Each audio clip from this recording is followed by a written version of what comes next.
Eh JB, t'as... Mauvais timing, pardon, je suis désolé. Je suis pas là ou je suis là? Les photos qu'on avait pris pour le tournage, je voulais les mettre sur Facebook, mais je les trouve nulle part. J'en avais pris, mais le truc c'est que comme j'ai envoyé mon téléphone en réparation, je les ai plus.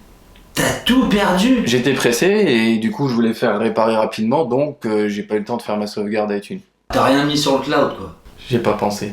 Et sinon c'était scientifique ton truc là, qu'est-ce que tu faisais Tu sais, je t'avais dit, je voulais un peu... en fait, j'ai une coach et elle m'a envoyé un lien, mais je crois que c'est pas le bon lien. Tantôt.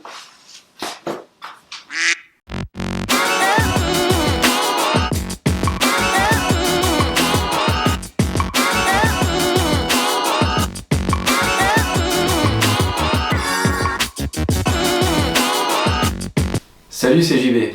Salut, c'est Zino. Alors aujourd'hui, on va vous parler de iCloud, de son utilité, mais surtout de son utilisation dans les grandes lignes. Ouais, dans un premier temps, iCloud, ça vous permet déjà de localiser votre appareil dans le cadre d'une perte ou d'un vol, et ça vous permet de le rendre inutilisable.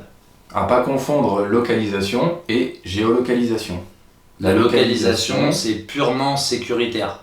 La géolocalisation, ça permet, tout un tas d'applications, mes amis, Facebook, ça permet à vos amis de savoir où vous vous trouvez. Quoi? Oui, je suis tout seul, et alors, il a commencé la première vidéo sans moi, je peux très bien en faire une sans lui aussi. Alors, iCloud, c'est très simple. Il s'agit d'un service gratuit proposé par Apple et qui vous permet de synchroniser toutes vos données via vos différents appareils iOS, qu'ils soient iPhone, iPad, iPod Touch, etc. Et comme ils sont synchronisés entre vos appareils, ils s'actualisent constamment. Pour configurer iCloud sur vos appareils iOS, il vous suffit de vous rendre dans vos réglages. Une fois dans vos réglages, sélectionnez l'encart en haut de page avec votre nom. Vous arriverez dans les réglages de votre compte iCloud. Sélectionnez la ligne iCloud et vous serez alors dirigé vers votre récapitulatif de synchronisation. C'est ici que vous choisirez ce que vous souhaitez synchroniser entre vos appareils et qui sera donc visible et sauvegardé sur votre cloud. La photothèque iCloud. Toutes vos photos et vidéos sont transférées vers cette photothèque et sont ainsi accessibles sur n'importe quel appareil ou sur iCloud.com. Et le partage de photos vous permet, avec les personnes de votre choix, de les laisser admirer vos clichés, vos vidéos que vous auriez envie de partager. Toutes les modifications faites sur un appareil se répercutent sur les autres, puisqu'ils s'actualisent ensemble depuis le cloud. Sur l'interface web, lorsque vous vous connectez sur iCloud.com, vous avez alors accès à toutes vos données synchronisées depuis n'importe où.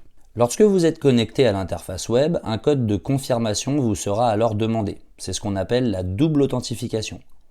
Cela augmente la sécurité de vos données et permet à vous seul de pouvoir décider si vous autorisez l'accès. Nous voilà maintenant sur l'accueil iCloud. Focalisons-nous sur une option importante que nous offre la synchronisation de celle-ci.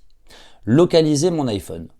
Vous emportez vos appareils partout, vous pouvez donc les oublier n'importe où. L'app Localiser mon iPhone vous aide à retrouver non seulement votre iPhone, mais aussi votre iPad, votre iPod Touch, votre Mac, votre Apple Watch ou encore vos AirPods. Le cloud protège votre appareil Apple en cas de perte et vous permet de le rendre inutilisable. Effacer à distance. Vous craignez que votre appareil soit tombé entre de mauvaises mains. Vous passez en mode perdu si votre appareil manque à l'appel. Passez-le en mode perdu pour le verrouiller immédiatement et lancer les recherches. Si vous finissez par remettre la main dessus, vous pourrez tout remettre en place à l'aide de votre sauvegarde. Dès l'instant où vous activez « Localiser mon iPhone », votre identifiant Apple et votre mot de passe sont exigés pour désactiver cette fonction. Il y a de moins en moins de vols, mais si demain tout le monde utilisait iCloud, il n'y en aurait plus du tout. Alors, pour bénéficier des services iCloud, il n'y a rien de plus simple. À partir d'une adresse mail, vous vous faites un compte iCloud. Une fois que votre mot de passe est créé pour accéder à votre compte, n'oubliez pas ce mot de passe. Et ensuite, tous les services s'offrent à vous. On espère que dans cette vidéo, on a pu vous sensibiliser à l'importance d'utiliser iCloud.